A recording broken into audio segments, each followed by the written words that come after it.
ফুলকি এবং তার বেবিকে বাঁচিয়ে ফুলকির মন জিতে নিল অরণ্য। হ্যাপি এভার 70 দেখা যাবে আজকের পর্বে। বিস্তারিত জানতে পেরে দেখতে লাইক দিয়ে পুরো ভিডিওটি দেখতে থাকুন। গল্পের শুরুতেই আমরা দেখতে পাবো ফুলকির অবস্থা খুবই খারাপ, তার অপারেশনের জন্য বন্ড সাইন লাগবে, কিন্তু অর্ণকে সাইন করতে দিচ্ছে না, বলছে বাড়ির লোক লাগবে। তখন বলছে যত তাড়াতাড়ি বাড়ির লোক এনে সাইন করাতে পারবেন ততই রোগীর জন্য ভালো হবে।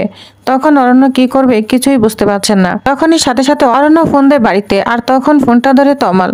তমাল ফোন ধরে অর্ণ বলতে থাকে কি অবস্থা ওইখানকার, কি অবস্থা। তখন তমাল কান্না করতে করতে বলে বৌদি আর নেই, বেঁচে নেই। তখন যা শুনে অরণ্য একদম চমকে যায়।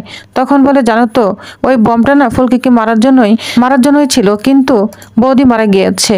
অর্ণ তখন খুব কান্না করতে থাকে, বলছে জানেন তো ম্যাডামের অবস্থাও না ভালো নয়, অনেক কষ্ট করে ম্যাডামকে আমি হাসপাতালে এনেছি। ডক্টর বলছে ম্যাডাম এবং তার বেবির অবস্থা খুব খারাপ, ফ্যামিলির কাউকে আসতে হবে। তমাল বলছে ঠিক আছে আমরা এক্ষুনি আসছি। তো তখনই তমাল ফোন রেখে দেয়। তো অন্যদিকে দেখা যায় কিছুক্ষণের মধ্যেই সবাই পৌঁছে যায়। ধানু তখন খুব কান্না করতে থাকে, বলছে ডক্টর কোথায়, আর এই অবস্থা কি করে হলো। অরণ্য তখন সিস্টারকে দেখে বলছে ডাক্তারকে বলুন ফুলকি ম্যাডামের বাড়ির লোকজন এসেছে। তখন অরণ্য ধানুকে বলতে থাকে আমি অনেক কষ্ট করে ম্যাডামকে গুন্ডাদের হাত থেকে বাঁচিয়ে এখানে এনেছি।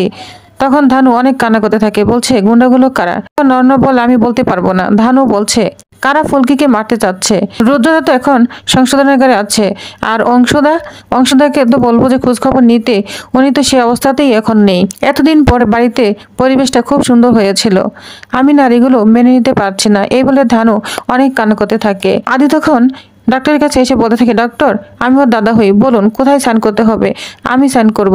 তখন নাদি ব্রন পেপারে সাইন করে দেয়। তখন আদি ডাক্তারকে বলতে থাকে আচ্ছা ফুলকি এবং ওর বেবির অবস্থা কেমন। তখন বলে ওদের অবস্থা ভালো নয়, বেবি এবং মা দুজনকেই মনে হয় বাঁচানো সম্ভব নয়। যা শুনে ধানু অনেক কান্না করতে থাকে। তখন অরণ্য ছুটে গিয়ে ডাক্তারের সামনে রিকোয়েস্ট করতে থাকে, বলছে ডাক্তার আপনি সব পারবেন, ফুলকি ম্যাডাম এবং তার বেবিকে বাঁচিয়ে দিন, আপনাকে বাঁচাতেই হবে, আপনি সবকিছুই করতে পারেন। তখন ডক্টর বলে আমি আপ্রাণ চেষ্টা করব, বাকিটা তো ঈশ্বরের হাতে। এই বলে ডাক্তার চলে যায়। অরণ্য কথাটা শুনে এখান থেকে বেরিয়ে মা কালীর মন্দিরে যেতে থাকে, কারণ মা কালীকে অনেক ভরসা করত ফুলকি। অরণ্য গিয়ে মা কালী মন্দিরে মাকে বলছে আজ তোমার সঙ্গে আমার কথা রয়েছে মা, আমি তোমার কাছে কোনোদিন কিচ্ছু চাইনি, আমি খারাপ একজন মানুষ মানছি, কিন্তু আমি আজকে এসেছি তোমার কাছে কিছু চাইতে। জীবনের সব থেকে কঠিন লড়াইটা লড়ছে মা এবং মেয়ে, ফুলকি ম্যাডাম তার সন্তান, এবং তাকে তোমার বাঁচাতেই হবে। এই পৃথিবীতে আসার জন্য ফুলকি ম্যাডাম অনেক লড়াই করেছে, আর তুমি তো সবসময় ফুলকি ম্যাডামের পাশে থেকেছো, সবসময় ওকে আগলে রেখেছো। সেই মানুষটা অনেক কঠিন বিপদে পড়েছে, জীবনের সঙ্গে লড়াই করছে। মাতৃত্বর লড়াই এতটা সহজ নয়, তুমি তো সবই জানো। তাহলে তুমি সাহায্য করো মা, তুমি ফুলকি ম্যাডামকে সাহায্য করো, তুমি কোনো একটা কিছু করে দেখাও। অর্ণ তারপর নিজের হাতের উপর আগুন ধরিয়ে মায়ের সামনে আরতি করতে থাকে। অন্যদিকে ফুলকির অপারেশন শুরু হয়ে গিয়েছে। এদিকে অরণ্য আরতি শেষ হতে মায়ের সামনে দাঁড়িয়ে প্রণাম করতে থাকে। তখনই মায়ের হাত থেকে একটা ফুল পড়ে যায়। ঠাকুরমশাই এসে সেটা দেখে অর্ণকে বলছে মা তোমার কথা শুনেছে বাবা। অর্ণ সেটা শুনে অনেক খুশি হয়ে যায়।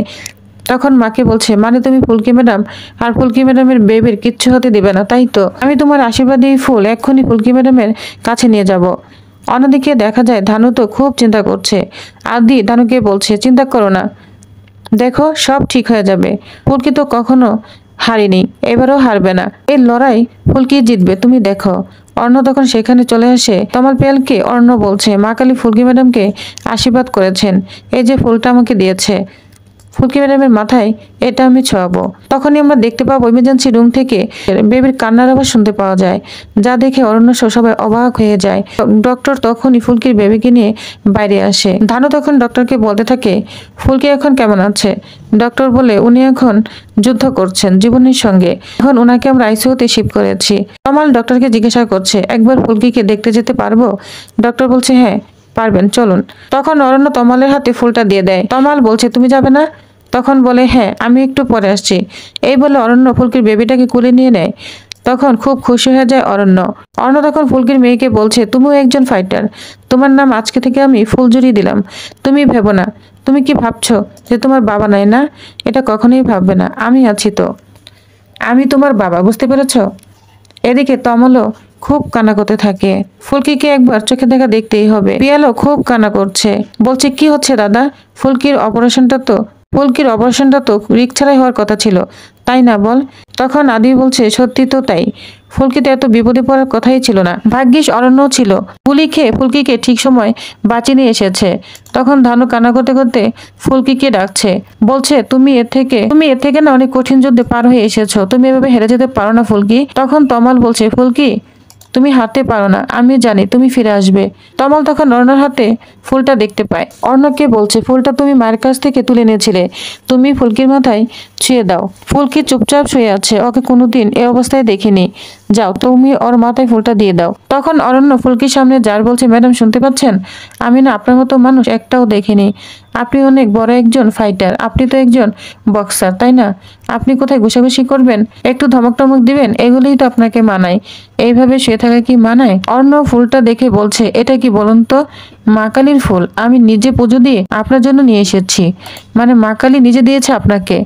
আপনি তো মা কালীর উপর অনেক ভরসা রয়েছে, তাই আমি বলছি আপনার কিচ্ছু হবে না। এই বলে ফুলকির মাথায় ফুলটা ছুঁয়ে দেয়। কিছুক্ষণ পরেই আমরা দেখতে পাবো ফুলকির চোখ তুলে তাকাতে থাকে, যা দেখে সবাই তো অবাক হয়ে যায়। তখন অর্ণ বলছে, ফুলকি ম্যাডাম চোখ খুলেছে। এরপর ফুলকি সুস্থ হয়ে যায়। সবাই মিলে ফুলকিকে নিয়ে বাড়িতে চলে আসে। তখন ফুলকি তার বেবিকে নিয়ে চলে যায় নিজের ঘরে রোহিতের ছবির সামনে। ফুলকি তখন রোহিতকে বলছে, দেখছেন স্যার, একবার আপনার মতোই হয়েছে। আমার মনে হচ্ছে একদম আপনি আমার দিকে তাকিয়ে আছেন। তমাল তখন বলছে, রোহিত তো অনেক নাচানাচি হই হুল্লোড় পছন্দ করে না, তবে আজকে যদি থাকতো না, পুরো বাড়ি না একদম আলোয় আলোয় ভরে দিত। পিয়াল তখন বলছে, আগে ছিল ফুলকি 1, এখন হয়েছে ফুলকি 2। যা শুনে সবাই অনেক খুশি হয়ে যায়, আর ফুলকিও অনেক খুশি হতে থাকে। তখন ফুলকি কান্না করে করে রোহিতের ছবির দিকে তাকিয়ে বলছে, আপনি শুনেছেন? আপনি তো নেই, দিদিও চলে গেল। মা কালী না আমাকে সব দিক থেকে একা করে দিচ্ছে। অর্ণ তখন বলছে, সবাই যেন একদম কান্না করে চোখের জল ভাসিয়ে দিচ্ছে। তারপর অরণ্য ফুলকির বেবির সামনে গিয়ে বলতে থাকে যে, আমি তো কথা বলতে পারি না, তাই না? আমি যদি কথা বলতে পারতাম না, সবাইকে একদম বকে দিতাম এবং সারা বাড়ি হাঁটাহাঁটি করে যেদিকে দু চোখ যায় সেদিকেই চলে যেতাম। অর্ণ তখন সবাইকে একটু হাসানোর জন্য চেষ্টা করতে থাকে। এরপর অরণ্য অংশুর কাছে চলে যায়, বলছে, অংশুদা তুমিও তো স্ট্রং, বলো তুমি কান্না করছো কেন? তখন বলে, না না অরণ্য, আমি ঠিক আছি। তখন অরণ্য বলে, এভাবে হলে চলবে না, তোমাকে স্ট্রং থাকতে হবে, তোমাকে খুশি থাকতে হবে। জানি তো যা হয়েছে অতটা ইজি নয়, খুব কঠিন, কিন্তু সবাই তো ভেঙে পড়েছে। এভাবে কিন্তু চলতে দেওয়া যায় না, তাই না বলো? আমাদেরকে তো সামনের দিকে এগোতে হবে। ফুলকি তখন বেবিকে নিয়ে অংশুর সামনে চলে যায়, বলছে, দাদা ভাই ওকে তুমি একটাবার কোলে নাও না, একটাবার কোলে নাও, দেখো তোমার না অনেক ভালো লাগবে। তখন অংশু ফুলকির মেয়েকে কোলে নেয়। আর তখন অরণ্য অংশের সামনে গিয়ে বলে, ওর একটা নামকরণ হয়েছে ফুলঝুরি। এটা বলে সবাইকে হাসানোর চেষ্টা করতে থাকে। এদিকে ফুলকি অংশকে বলে, দাদা ভাই তুমি কোনো চিন্তা করবে না, জানো তো ওই গুন্ডাগুলো না আমাকে মারারই চেষ্টা করছে, কিন্তু দিদি আমাকে আমার মেয়েকে বাঁচিয়ে সে নিজে পরপারে চলে গিয়েছে। তবে আমি কথা দিলাম তোমাকে, যে বা যারা এই কাজগুলো করেছে, দিদিকে মেরেছে, তাকে আমি খুঁজে বের করবই, তাকে না মেরে আমি মরবো না। যা শুনে সবাই চমকে যায়। তো ভিউয়ার্স, তাহলে নেক্সট আকর্ষণীয় পর্বে কি হতে চলেছে জানতে অবশ্যই আমার সাথেই থাকুন। ধন্যবাদ।